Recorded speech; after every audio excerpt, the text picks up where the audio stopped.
Devon, hi, Jim Delapine here. Devon or Devon, I don't know how to pronounce your name, so I apologize for that. So let me just get my microphone adjusted here. I want to give you some tips on this. This looks great. I see you posted very early. I didn't even note that you did that. So anyway, I have some ideas for this to improve this. So I see you have Neil Armstrong on the moon in the background. I'd like to see some kind of a space back here, but let's take this to the next level and have some fun with this. So what I'm going to do and what I want you to do is this. First of all, you have files in here that are all need to be rasterized, so you have more options. So if I click on the Darth head and then shift click the lightsaber layer here, I'm going to right click and rasterize all those layers. Alright, this gives you more options. I'll also do the same for the moon background layer. Okay, so I see here, yeah, your background is oh, wait a second here. Oh, that's a separate. Oh, I see. You put that as a clipping path into your text. Aha. Okay, so you have this background here. All right, so here's what we're going to do. Since Neil Armstrong is kind of jumping and off the surface, we're going to do the same, and we'll turn this into kind of a battle. Okay, so if I select the Darth head layer, scroll up to the top, and shift click to select all of these layers at the same time, I'm then going to, let me just move this up, all right, and I'm going to hit Control T and rotate Todd, all right, a little bit, so maybe he's like this, and kind of tuck him up here into the corner a little bit, okay? This way he's not overlapping Neil, and then I'm going to hit Enter to apply the transformation, okay? Now what I'm going to do is I'm going to select just the lightsaber layer, okay, by just clicking on it with the move tool. As long as you have auto select checked, it will go to that layer, makes it easy.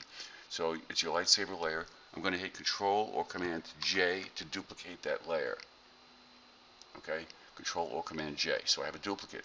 Now I'll go to my move tool and I'll move the lightsaber over and zoom in a little bit, and now I'm going to hit Control T and rotate it, and basically what I'm doing is I'm going to be putting this into Neil Armstrong's hands, so they'll be battling.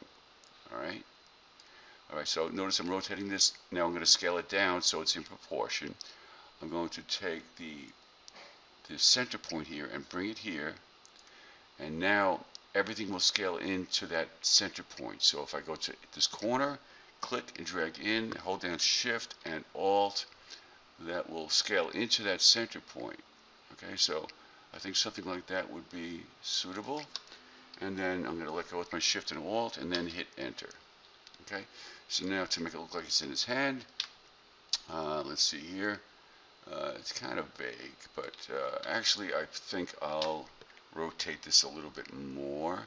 So again, I'm moving the center point down here, going to the corner and just rotating this back. Yeah, so that works better with this. Alright, so now I'll zoom in, go to my layer mask, make sure that's active, go to my paintbrush tool, make sure you're at 100% hardness, and then I'm going to decrease my brush size, which is gigantic, by hitting the left bracket key.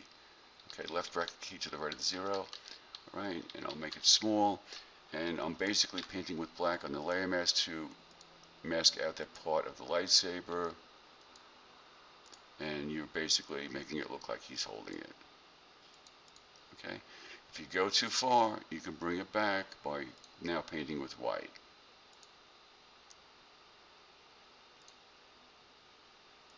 Okay, but you have the background there, so it's a back and forth kind of thing. So I'll swap it out and get in there really close and click and shift click to get a straight line here.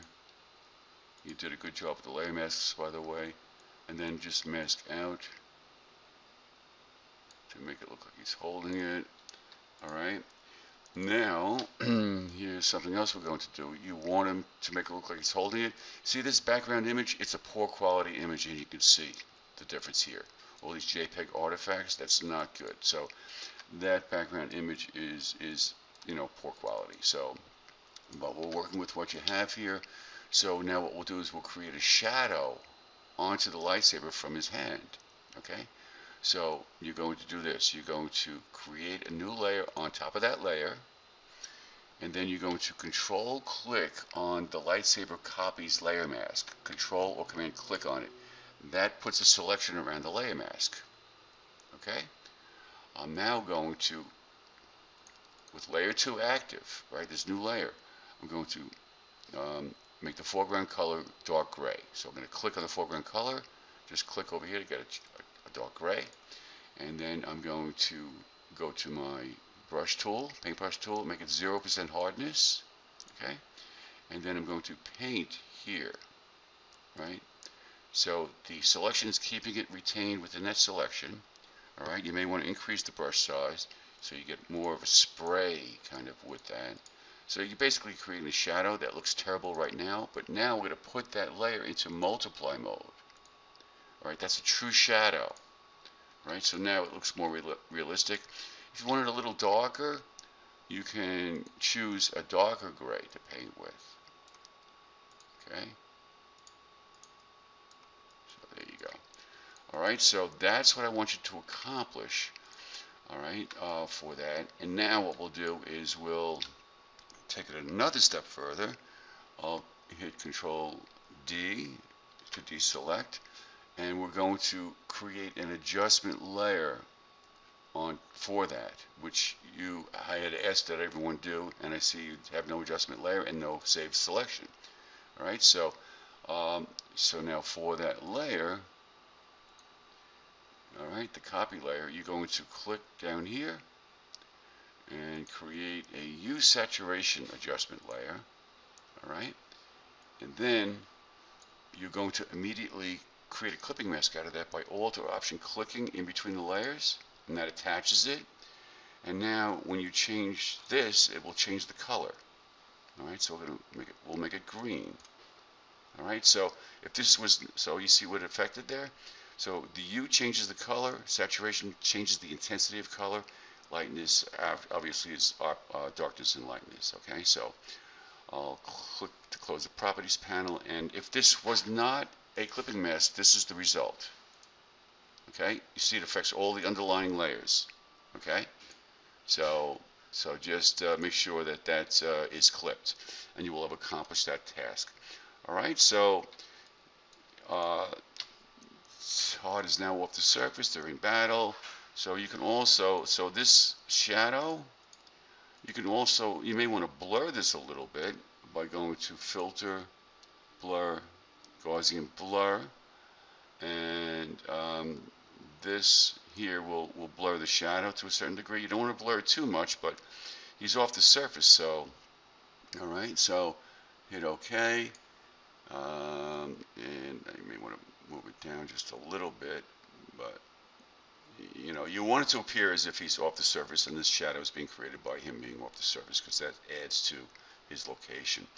All right, you need to remove your name, and let's see, I think if you accomplish that, don't forget you need a saved selection that's renamed, so you can choose anything. So if I control click on the Darth Head layer mask, right, go to select, save selection, name it anything, all right, just name it here, and hit OK. That is now a saved selection that's been renamed called Darth. Okay? Purpose of it is later on you may want to, there's a number of purposes, but it's a requirement for the assignment. So if you can control click on the Darth, that loads that selection. Okay, so that's one of the reasons. So it can come in handy in ways that you don't imagine. All right, I hope that helped. Take care. Bye.